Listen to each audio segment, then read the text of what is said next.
Friends, आज हम एक ऐसी कहानी को एक्सप्लेन करेंगे जहाँ पर एक लड़की की फाइटिंग स्किल्स दिखाई गई है, बट कोई फिजिकल मीडियम से नहीं, बल्कि ऐसे स्किल्स जो बियॉन्ड द लिमिट हैं। यानी जितने भी तरह के मैनिपुलेटिंग एंगल बन पाए, लॉजिक कनेक्शन हो पाए, सारे एंगल्स दिखाए गए हैं। बट आखिर एक स्वीट एंड ब्यूटीफुल सी लड़की एक सोशियोपैथ और साइकोपैथ एंजेलिक डिमिनोर क्यों और कैसे बनी, चलिए एक्सप्लोर करते हैं। एंड मोस्ट इम्पोर्टेंटली, मुझे तो ये समझ नहीं आ रहा कि वो लड़की इस कहानी में प्रोटैगनिस्ट है या एंटेगनिस्ट। चलिए आप लोग मुझे कमेंट बॉक्स में जरूर बताइएगा, क्योंकि मैं खुद ही डिलेमा में हूँ। तो कहानी की शुरुआत होती है कहानी की मेन लीड एक्ट्रेस से, जिनका नाम बेकर जिन है। स्टार्टिंग में उसका बचपन दिखाया गया है, जहाँ उसका चाइल्डहुड बिल्कुल अब्यूजिव रहा है और वो अपने जख्मों पर दवा लगा रही है, क्योंकि उसकी मॉम ने उसे बहुत मारा है और उसकी मॉम दारू पीकर टल्ली हो चुकी है। बेचारी बेकर जिन अपने डैड से क्वेश्चन पूछती है कि आप मम्मी को क्यों नहीं रोकते हो जब वो मुझे मारती है, क्योंकि सच में दोस्तों, एक छोटे से प्यारे से बच्चे के चेहरे पर इतने इंजरी मार्क से ये पता चलता है कि उस बच्ची का शारीरिक शोषण हो रहा है। और दुख की बात ये है कि उस अब्यूज को उसके फादर भी नहीं रोक रहे, कोई एक्शन ही नहीं ले रहे। बट अब बहुत हुआ, ऐसा लगता है कि अब लिमिट्स क्रॉस हो चुकी है। इसलिए उसके डैड आते हैं और नशे से टल्ली अपनी वाइफ को घसीटते हुए बाहर निकालते हैं और सीढ़ियों से नीचे फेंक देते हैं। ये सीन थोड़ा डिस्टर्बिंग लगता है मुझे, क्योंकि ये एक्शन काफी एक्सट्रीम था। अगर कहें तो अटेम्प्ट टू मर्डर लग रहा था मुझे, जिसे देखकर छोटी बेकर जिन बारिश में अपना अम्ब्रेला लेकर बाहर निकलती है। उसे ऐसा लगता है कि डैड ने उसके लिए उसकी मॉम को पनिश किया है, बट रियलिटी कुछ और ही थी। उसके डैड का किसी और औरत के साथ अफेयर चल रहा था। वो तो सिर्फ अपने रास्ते के पत्थर को हटा रहे थे। और वो बेकर जिन को कहते भी हैं कि अगर कोई पूछे तो बता देना कि उसकी मॉम दारू पीकर आई थी और सीढ़ियों से नीचे गिर गई। और अगर उसने ऐसा नहीं कहा तो उसके डैड उसको भी एग्जैक्टली उसी तरह नीचे फेंक देंगे। और लास्टली वो ये भी कहते हैं कि मॉम को मरने दो, मैं तुम्हारे लिए एक नई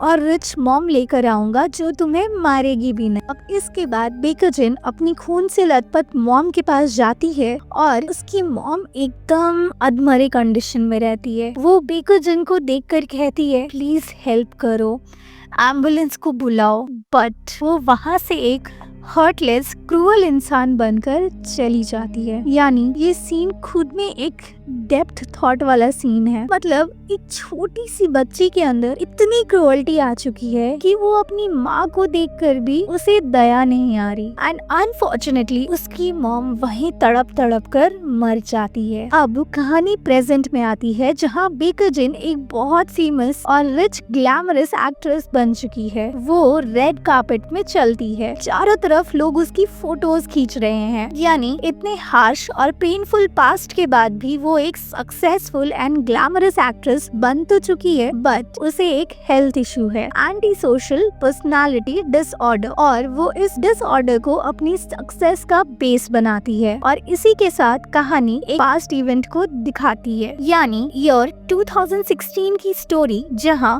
बेकर जिन एक स्कूल गोइंग गर्ल है और ये पूरा एपिसोड उसके स्कूल लाइफ पर ही बेस्ड है। तो आज बेकर जिन की क्लास की टीचर का बर्थडे रहता है, जिनका नाम है मिस केवॉक, और सारे लोग उसके बर्थडे की तैयारी कर रहे होते हैं और मिस केवॉक भी बहुत खुश लग रही होती है। तभी स्कूल के एक मेंबर आकर मिस केवॉक को एक चांटा मार देते हैं। एक्चुअली दोस्तों, किसी ने मिस केवॉक के अफेयर्स की फोटोज स्कूल के वेबसाइट में अपलोड कर दी थी एंड सोशल मीडिया में भी, जिससे पूरे स्कूल की रेप्यूटेशन कॉम्प्रोमाइजिंग जोन पर आ गई थी। इसीलिए इमीडिएटली मिस केवॉक को स्कूल से निकाल दिया जाता है। बट अबव ऑल मिस केवॉक पूरे शॉक में थी। उसे ये सब कुछ एक बुरा सपना जैसा लग रहा था कि तभी बेकर जिन वहाँ आकर मिस केवॉक को कहती है, कैसा लगा मेरा गिफ्ट। अब यहाँ ऐसा दिखाया गया कि मिस किवॉन हमेशा बेकर जिन को एक ऑर्फन और अंडर प्रिविलेज चाइल्ड समझती थी। वो अक्सर बेकर जिन को ताने मारती थी कि वो उसके बर्थडे में कुछ भी गिफ्ट देने की औकात नहीं रखती। अगर ओवरऑल समझा जाए तो मिस किवॉन एक ग्रीडी टीचर थी जिसने अनजाने में ही सही बट बेकर जिन की पास्ट अब्यूजिव लाइफ को हर्ट किया है और जवाब में बेकर जिन उसकी अफेयर की बात पब्लिक कर देती है। अगर कहें तो एक ब्रूटल रिवेंज लिया गया है। बट दोस्तों एक ट्विस्ट ये भी है कि मिस किवॉन का जिस आदमी के साथ अफेयर था ना उसे हिडन रखा गया है, यानी एक सस्पेंस है जो हमें एपिसोड के एंड में पता चलेगा। अब ऐसे रिवेंजफुल प्लॉट से आप बेकर जिन को क्या कहोगे, प्रोटैगनिस्ट या एंटेगनिस्ट? चलिए अब और रिवेंजेस के और केसेस देखने मिलेंगे, आप अपना ओपिनियन तैयार रखिएगा। अब कहानी में सेकंड मेन लीड रोल है सुंग ही का, जिसे बेकर जिन का एक्स कहा गया है। वो नोटिस बोर्ड में अपना रिजल्ट चेक करती है तो वो सेकंड रैंक पर है और फर्स्ट रैंक पर है बेकर जिन। बट उसे यह रिजल्ट जस्टिफाइड नहीं लगता, इसलिए वो अपनी मैम से इंक्वायरी करती है, जिस पर उसकी मैम कहती है कि उसको 1 मार्क्स ज्यादा मिले हैं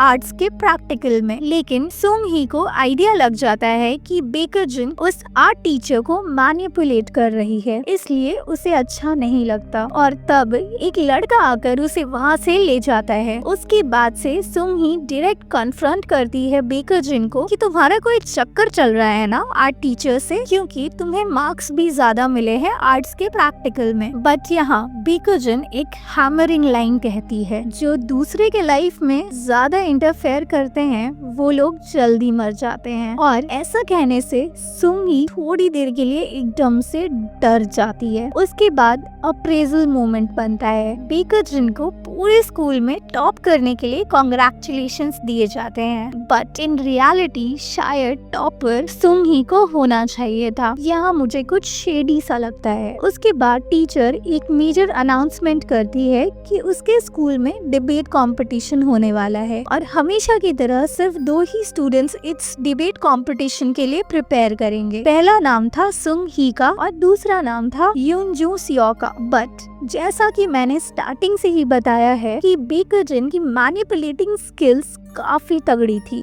मतलब वो यूनजू सियो को भी ट्रैप करके रखती हैं। इसलिए यूनजू सियो इस बार अपनी सीट बेकर जिन को देना चाहते हैं। बट यहाँ पर एक इशू है, सुन ही नहीं चाहती कि ऐसा कुछ हो, क्योंकि यूनजू सियो से वो लव करती थी, दैट टू वन साइडेड, और यहाँ यूनजू सियो बेकर जिन से लव करते थे, दैट टू वन साइडेड। और मेन बात ये थी कि सुंग ही एक बहुत ही रिच गर्ल थी। उसके फादर एक हाई प्रोफाइल लॉयर थे एंड उसकी मॉम एक हाई पोजीशन होल्ड करती थी, जो हमेशा स्कूल्स को डोनेशन देती थी। सीधे सीधे कहें तो सुंग ही से कोई टक्कर नहीं ले सकता था। लेकिन जब से सेकंड रैंक में आई वो, तो वो सारे लूप होल्स जो उसने बेकर जिन के पकड़े थे वो काफी ज्यादा वरिड थी। और वो अपनी मॉम से पूछती है कि बेकर जिन आखिर ट्यूशन कहाँ करती है। उसकी मॉम कहती है वो तो एक अनाथ लड़की है, अकेली रहती है, राशन कार्ड से राशन लेके आती है, एक गरीब और अंडर प्रिविलेज लड़की है, वो कहाँ से ट्यूशन ले पाएगी।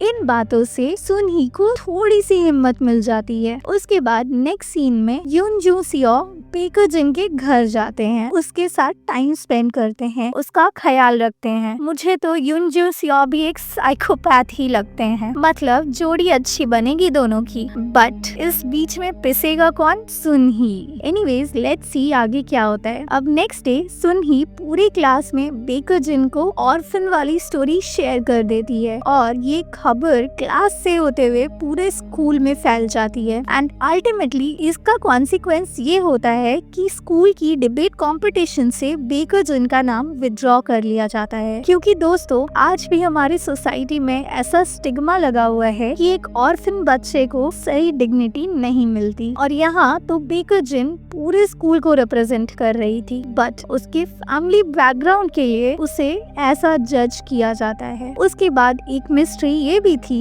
कि सुन ही एक लव लेटर लिखती है यूनजू सियों को, बट उसके लेटर का रिप्लाई बेकजिन करती है। रिप्लाई ये करती है कि वो उसे पसंद नहीं करता, लेकिन किसी तरह सुन ही जिन को ये पता चल जाता है कि ये हैंडराइटिंग यूनजू सियों की नहीं है। यानी फिर से बेकजिन ने सुन ही के साथ फ्रॉड किया, उसके इमोशंस के साथ खेला। इसलिए वो डायरेक्ट वॉशरूम जाती है, वहाँ से एक बाल्टी पानी उठाकर डायरेक्टली बेकजिन को चेहरे पे फेंक देती है, जैसा हमारे यहाँ होली में करते हैं, बिल्कुल वैसा ही। बट थैंकफुली बेकजिन की कपड़े उतने ट्रांसपेरेंट या रिवीलिंग नहीं थे, तो इस शो में एक डिसेंसी का लेवल मेंटेन किया हुआ है। और फिर थोड़े वर्ड्स बैटल के बाद सुन ही वहाँ से चली जाती है, बट बेकजिन इन सब का बदला एक टाइम में जरूर लेगी और वो ऐसे ही वेट कंडीशन में अपने क्लासरूम चली जाती है। एंड वहाँ उसे ऐसे देखकर यूनजू सियों इमीडिएटली उसे टॉवल से कवर अप करते हैं और उसे मेडिकल रूम ले जाते हैं। और